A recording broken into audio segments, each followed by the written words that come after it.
کیا گدھے کا گوشت کھانا جائز ہے؟ نہیں، ہرگز جائز نہیں، حرام ہے، اور اسی پر اتفاق ہے۔ اور نبی کریم علیہ الصلوۃ والسلام نے گدھوں کا گوشت کھانے سے منع فرمایا، نہا عن لحوم الحمر الاہلیہ۔ نبی کریم علیہ الصلوۃ والسلام نے عادی، اہلی، گھریلو گدھوں کے گوشت کھانے سے منع فرمایا۔ لیکن گدھا ایک اور قسم کا بھی ہوتا ہے جسے جنگلی گدھا کہتے ہیں، عربی میں حمار وحشی کہتے ہیں، اسے زرافہ کہتے ہیں، اور فارسی میں اس کو گور خر کہتے ہیں۔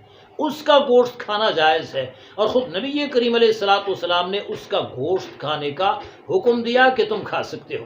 حضرت قتادہ رضی اللہ عنہ نے اس حمار وحشی، زرافہ، گور خر کا شکار کیا تو نبی کریم علیہ الصلوۃ والسلام نے اجازت دی کہ اس کا گوشت کھا سکتے ہو۔ یہ امر تعبدی ہے۔ اگر گور خر کے کھانے کی اجازت ہے اور گدھے کے گوشت کے کھانے کی اجازت نہیں ہے تو اس میں من مرضی نہیں، یہ حکم تعبدی ہے، آقا دو عالم صلی اللہ علیہ وسلم کا حکم ہے۔ سو جیسے حکم ہوگا مسلمان کو چاہیے کہ اسی پہ سر تسلیم خم کرے۔